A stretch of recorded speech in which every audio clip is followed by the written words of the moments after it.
Hey guys, what's going on? AJ, let's talk sports. Coming at you live here in Vandalia, Ohio. We had a Dayton Dragons matchup last night. They won. Oh, it was Thursday actually. No, that was last night. Dayton Dragons wins over the Tin Caps, the Fort Wayne Tin Caps, and that was last night. Welcome to the casual Saturday show of AJ Let's Talk Sports. Doing some live, doing some videos, trying to get some special guests in for you guys. Working at a really nice place. All kinds of things going on for me right now. Don't want to disclose any information as of yet, but here we go, coming at you. We got UFC fights coming. We got the Masters that are on the way. Also, check out my Ohio State stuff. This is brand new, by the way. Superman. Can't be your Superman. Can't be your Superman. Sorry, I don't know. I'll probably edit that out. Anyway, so I have some, I'm trying to use it like a teleprompter, but that'd be pretty cool if I can like have a teleprompter here or whatever. But, top headlines, Dabo Swinney, this is a top headline here, needs a complete blow up of the college football landscape. That's what he believes. Things, the kids are getting manipulated. He believes also the lack of uniformity, and he thinks the Power 5 conferences are going to go big time in using their own individual divisions. Thinks Power 5 is going to go in their own divisions, which it looks like it's already going to happen. There's already a mass SEC, Big 10, Big 12, Pac 12 going to be utilizing everybody. Big 10, Big 12, all that stuff. So, New York Mets, Francisco Linder. This happened last night.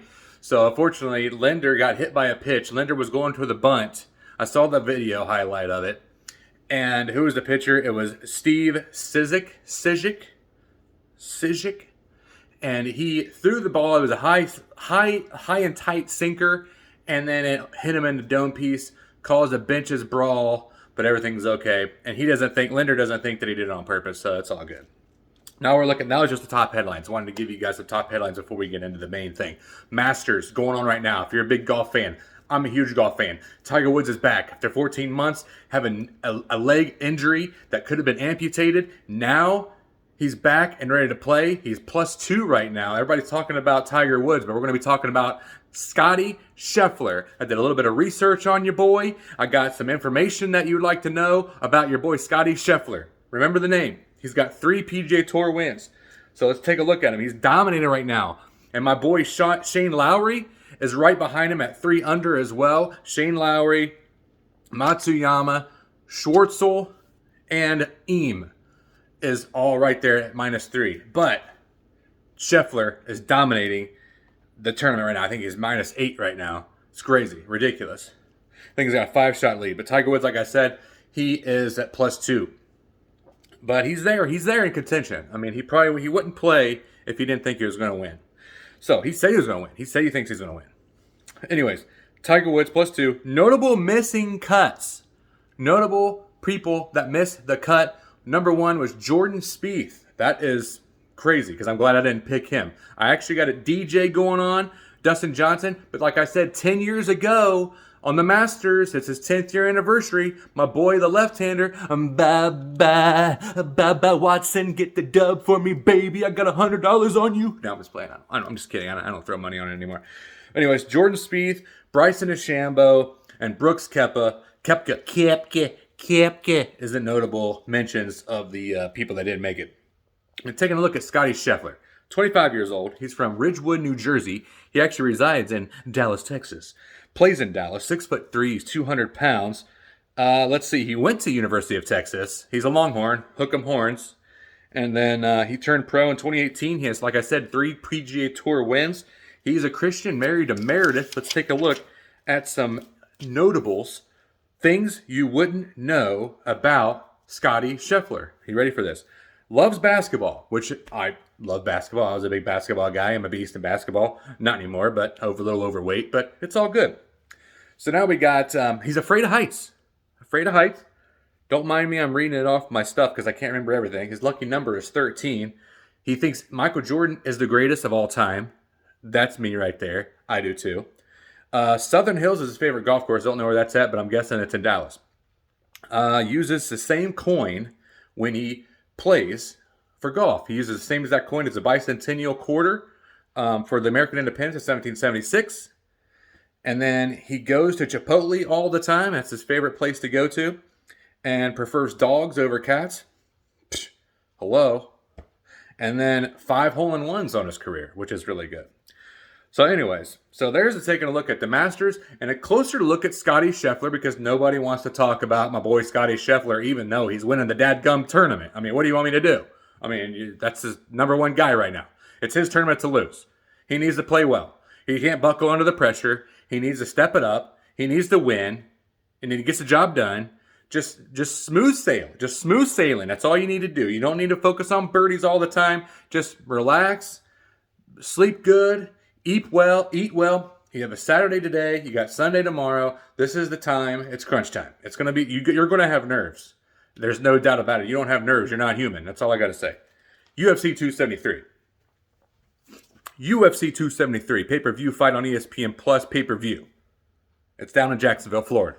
10 o'clock is the main card. I'm not going to get in all the prelims. Not going to get early prelims. I might watch some of the early prelims since it's going to be on ESPN Plus for free. But when a main card drops at 10 o'clock tonight, it's not going to happen. So I'm not going to be watching it. I'm not going to be paying no $80 for it. Dana White, what you need to do is you need to start giving some money to these other organizations, NBC, CBS, some local shows, so that way, just sell it out. Whatever money you're going to make from the pay-per-view fights, tell that company, NBC or whatever you have, Spike or whatever, I don't even know if Spike's even around anymore, but you guys used to watch play on Spike, but you guys don't watch it, play it no more. May 3rd, fun fact, May 3rd, The Ultimate Fighter, Pena versus Nunes. Stay tuned for that. Really good things happen on May 3rd, that's all I'm telling you. Anyways, all right, so rewind. Sorry, I went off the track a little bit, but it's still staying in the UFC. Dana White, you need to do this. You'll get more people watching if you just put it up on national television. I know you do it every now and then. I think you had it on Fox or something a while back, last year or whatever. But you need to put it. This is getting ridiculous with the pay-per-view fights. I know you're probably making a lot more money and you're paying the fighters crap. I'm just saying. I wouldn't fight in UFC. I'd fight in Bellator. I'm saying. Anyway, unless I was like some big-time name like Conor McGregor or something. But anyways, UFC 273. I'm going to get to my picks. My picks are right here, all right at the top of the page. But we're going to skip that for now. And we're going to try to head back to it. All right. Chimeav bio is what I have written down. So if you want, I watched a little bit on the UFC Embedded earlier this morning, and we talked about the Chimeav guy. Chimeav, I think is how he says his name. He's Russian, born in Chechnya during the time of war out there. Don't know much about it because I'm not Russian. So the family left, moved to some small city in Sweden when he was a kid. Lived there till I think he was about 18 or 19, something like that. Don't give or take. Don't quote me on this. It's just something that I have on top of the dome piece. I'm not living right now. So off the show that I watched this morning. So anyways, so Chimeav, his family leaves. His daughter and his mom stay in one room. Him and his brother lived in the other room. I guess there was only 2 rooms in the whole entire apartment. Really small apartment, he says. Don't know why he has a cleft lip, by the way. I think he got it busted or something. He had someone punched him. Like, crap, man. No, anyway. So he moved to Sweden. Then he moved, I think when he was 18 or so, went to Stockholm, Sweden. Then he stayed at one of the gyms that he went there. I don't know the name of the gym, but the trainer said, you're not leaving, you're not going anywhere, you're staying here. I guess he got in a fight when he went to the gym. So he said, you're staying here at the gym, you're going to get trained. He said, yes, sir, I'm doing that. And his will and his drive takes him. And that's what I love about him. I didn't really like him at first. You know, he's Russian on stuff, all this BS that's going on right now. But a lot of political stuff going on behind the scenes that we don't know about. But the news, fake news, tells you. But anyway, all right, here we go. So Chimeav, he moves to Sweden. Family small. Big family, but small. Well, kind of big family for the United States. Anyway, so he moves to Sweden, moves to Stockholm, goes to the trainer, lives in this little tiny little box of a bedroom. That's all there is. It's just a little bedroom. So I guess the trainer takes him in under his wing. He fights. He does his thing. He goes beast mode. He didn't even fight ever. Never had any amateur fights. Never had any fights at all, period. But he was a little amateur wrestler. Had a little bit of wrestling background. Other than that, that was it. But his drive gets him to succeed. And that's why I like him. Because we're all trying to succeed in our lives. Some of us give up. Some of us don't care. Some of us listen to other people. Some of us listen to outsiders. We get all this mental stuff in our head. And we can't do it. And we can't perform well. We're all messed up. Take a step back, realize who's with you, realize who's in your corner. When things are wrong, things are bad, who's there for you? When things are good, when things are doing well, who's there for you? Everybody. But there's always haters, and the haters that are, sadly, the haters that come out are the ones that are supposed to be the ones that are supporting you the most.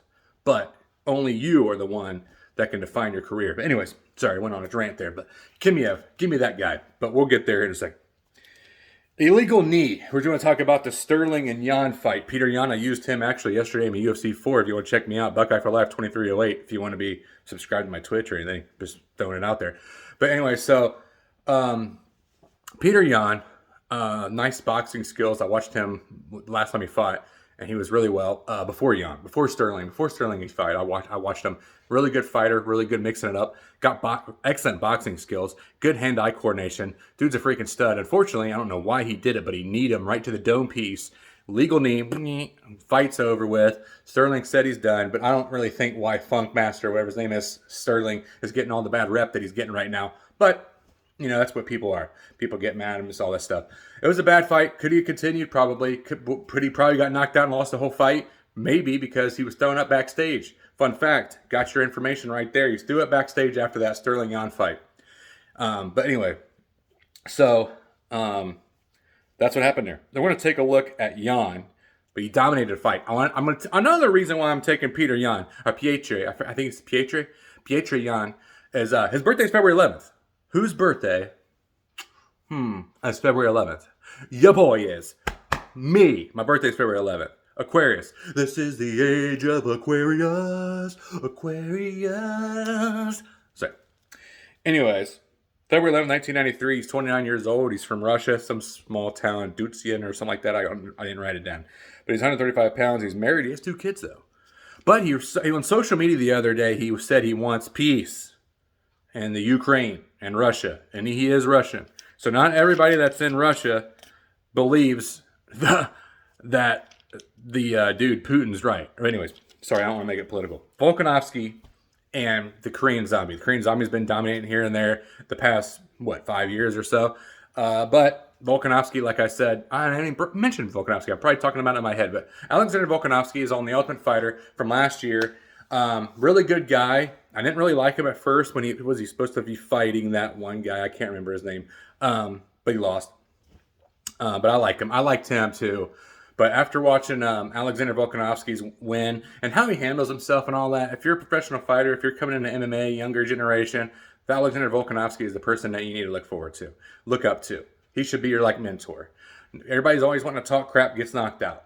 I understand that. It brings in all the people, it brings in numbers, brings in ratings and all that BS and all that stuff. But anyways, Volkanovski is the guy you want to talk about.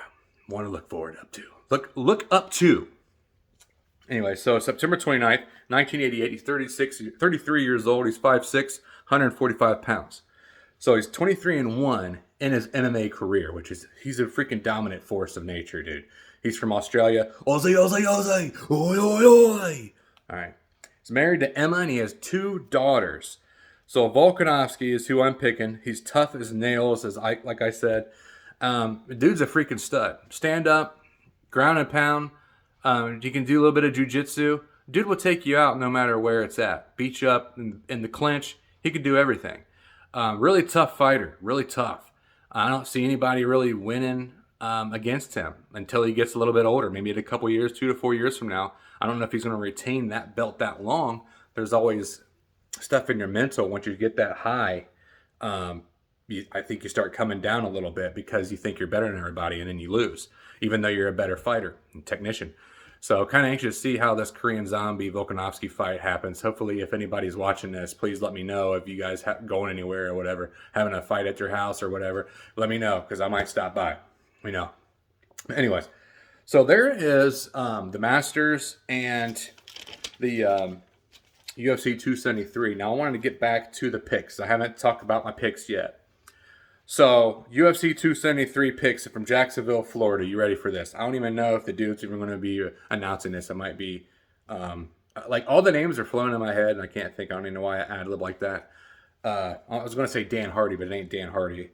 But anyways, the Count. It's the Count Bisping. Michael Bisping. Michael Bisping might be the one that's doing it, but I don't know if the other guy's doing it. UFC 273, like I said. Pitchell, I don't know if you say that guy's name is Pichel, is a -120 versus Madsen. He's at a +100. These back-to-back main card fights are exactly the same odds. So you got -120. I'm sure they're going to be changing at the time of the fight. But you want to put your money on these two bottom fights on the main card. I really don't think will do anything. You might want to throw about $20 or whatever on it if you want to. I'd only throw $20 on the whole entire main card. I'm not crazy like that. But I've been doing really, really well if you want to watch my UFC fights. Went 100% on the last fight, by the way. 100%. The only reason why I didn't get to 5K is because of my total strikes. I went way too high on my total strikes, but I went 11-1 on the UFC last time. So I'm telling you, I do pretty well. So anyways, let me go. We're going. I don't even want to. I was wanting to kind of give a little teaser in there, but I'm not going to. So Pichel at -120. Give me that, dude. McKenzie, Dern, and Torres. Give me Dern. It was a nice little press conference with them two. Torres says she's not going to take her down. Not going to get submitted. But I'm kind of picking Dern with submission. I don't know. She's at -120, and then Torres is a +100. So give me Dern on this one. Close fights, though. The two main start of the main card are going to be really, really close fights. So those are a toss-up. So the money on there and the money lines are a little bit iffy. You might lose about $5 or whatever on these. Burns and Chimeav. This is the one that we were just talking about. Number 2, Burns, though. If you want to look at the rankings, Gilbert Burns is supposed to dominate this dude. But this Russian guy that was trained in Stockholm, there's a whole bio on him earlier, the freaking stud, he's not scared, dude. He's going to tear your butt up, dude. He's going to just waste you. I'm telling you. He's going to beat him up, ground and pound him. He's not going to win via submission because Gilbert Burns is black belt jiu-jitsu guy. So if it goes to the ground, Gilbert Burns has to use his Brazilian jiu-jitsu defense to even stand against this Chimeav guy. But we don't know how this dude's going to be with the top 10 fighters in the UFC. He might crumble and fold. Who knows how this matchup's going to happen? But I kind of see Chimeav. These Russian fighters don't play no games, dude. Every single one of these fighters, they push through. He's not a boring wrestler though either. You know what I mean? He's not like one of those guys that's going to lay on you, just a little punch, and then move a little bit, get a better position, keep the position, just little taps. No, this Chimeav guy is coming to rock your world, dude. That's all I got to say. So then we got Sterling and Yan. We were talking about this big time favorite. Now, if you want to go money line on it, you want to put your money on Sterling because everybody's counting Sterling out. Everybody's counting Sterling out. What is he like a plus? He's like a plus 540 or something like that at this time right now. Could change during a fight, but Yan is at a -435. -435 favorite. I mean, it's easy to pick Yan. Peter Yan he dominated last fight, but again, Sterling is going to watch that tape, see how Yan reacts, and see how Yan fights, and you never know how it's going to go. Volkonovski versus Korean Zombie. Volkonovski, obviously the champ. I already did a little bio on Volkonovski, and I'm just going to do a little bit of picks and the top main card picks. Hopefully I go well, but all favorites in this main card, UFC 273 in Jacksonville. That's just me, though. Alexander Volkanovski is going to win. Alexander the Great Volkanovski is going to win against the Korean Zombie. If I was to pick, yeah, he's a -720, by the way. -720 the Korean Zombie. I don't know I didn't write down the plus on that, but I just went ahead and did the favorites. -720 for Alexander Volkanovski. And I think he's going to win probably in the second or third round. But he might, bring it out a little bit. Start popping him up. Let's see if we can pop. Start going. Anyway, sorry. I don't know why I did that. There's your show, AJ Let's Talk Sports. Make sure you like, share, subscribe, comment, feedback. Same thing on my podcast. Check it out on Spotify, Apple Podcasts, wherever you get your podcast. Love you guys. God bless. What are you guys doing? If you listen to my podcast, what do you always do? You got to tip that waitress, bud.